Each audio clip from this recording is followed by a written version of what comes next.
안녕하세요. 더현TV 박은주입니다. 부자들이 재미없는 경제 지표나 주식, 부동산, 판매 매출이나 재고, 통계 등을 보는 이유는 무엇일까요? 여러 이유 있겠지만 아마 사람의 마음이 어디로 움직이고 있는지 가장 잘 알 수 있는 지표이기 때문이라고 생각합니다. 장자는 사람 마음보다 더 잔인한 무기는 없다고 말했습니다. 사람들의 마음이 몰려있는 곳에서부터 세상이 돌아가니까요. 제가 예전에 주로 사용하던 지마켓에서 쿠팡으로 넘어간 것은 로켓 배송 메시지 때문이었습니다. 과일이나 고기는 직접 신선도 체크하고 구입하는 주의였지만 마켓컬리의 새벽 배송 메시지에 지금은 과일이나 고기도 온라인을 이용합니다.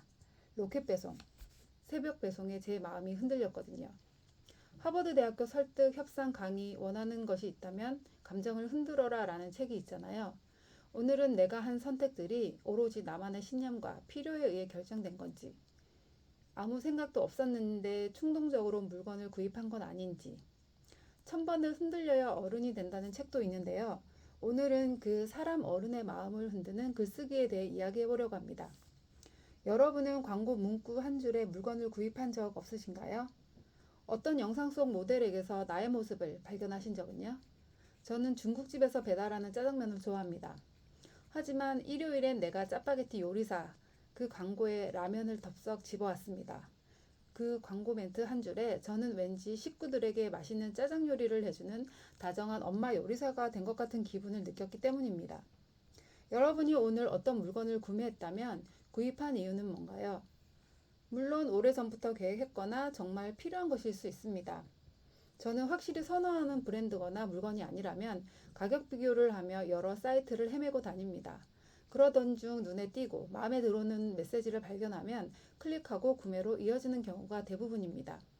여러분도 저와 같은 경험이 있으신가요? 여러분은 어느 멘트에서 호기심이 생겼고 마음이 끌리셨나요? 물건을 구입하면서 무엇을 상상하고 그때 기분은 어떠셨어요?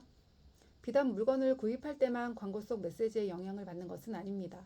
블로그에 어떤 글이나 마음에 들면 이웃 추가를 하고 공유도 합니다. 이런 글을 영상 속에서 읽으면 유튜버가 되겠죠. 영상 속에서 어떤 말을 듣고 어떤 단어를 들으며 웃고 공감하고, 그래서 구독, 좋아요, 알림 설정에 나는 원래 댓글을 쓰는 사람이 아닌데 하면서 댓글까지 쓰신 적은 있으신가요? 아무 생각 없이 보던 나에게 이런 행동과 수고를 이끌어내는 것이 글쓰기의 힘입니다. 그냥 글을 쓰는 건 힘이 없습니다. 살아 움직이며 사람의 마음을 뒤흔드는 것은 스토리가 있는 글쓰기입니다. 사랑의 불시착, 눈물의 여왕 같은 드라마 대본이 스토리 있는 글쓰기입니다. 논문이나 백과사전의 글들은 재미없지만 잘 짜여진 소설이나 드라마는 정신줄 놓고 보게 되니까요. 스티브 잡스의 애플 스토리도 너무 유명합니다. 1983년 애플은 리서 컴퓨터를 출시했는데 이게 잡스가 쫓겨나기 전 마지막 프로젝트였습니다.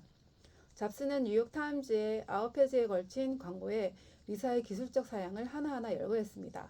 나사 같은 전문가가 아닌 이상 아무도 관심 갖지 않을 이야기였습니다. 리사는 처참하게 실패했고요. 그러던 잡스가 픽사를 운영한 뒤 애플로 돌아가자 그의 소통 방식은 완전히 달라졌습니다. 소비자 중심이었고 짙은 호소력을 지녔으며 메시지가 분명했습니다. 인간의 두뇌는 헷갈리는 것을 싫어합니다. 분명한 것을 좋아합니다. 남다른 생각을 하라. 애플은 이 메시지를 던졌고 고객은 살아있는 자신을 드러내고 표현할 도구가 필요해서 그 메시지를 문 겁니다. 그 후 애플은 남다름의 상징 같은 존재가 되었습니다. 이런 핵심 메시지를 뽑아내는 것이 기본은 글쓰기입니다. 글은 누구나 쓸 수 있지만 아무나 사람의 마음을 잡아 끌어 돈 버는 글쓰기를 할 수 있는 것은 아닙니다. 하지만 돈 버는 글쓰기는 탄탄한 기본기와 약간의 요령이 있으면 가능합니다. 어린아이가 말을 배우는 것처럼 글쓰기도 배우면 됩니다. 많이 듣고 많이 말하면 말하는 것에 익숙해지고 결국 미친 말발을 가지게 됩니다. 많이 읽고 많이 쓰면 글 쓰는 것에 익숙해지고 결국 미친 글발을 가지게 됩니다. 미친 말발은 물에 빠지면 주둥이만 둥둥 떠다닌다는 전설이 있지만 미친 글발은 읽는 사람의 마음을 훔칩니다. 감사합니다.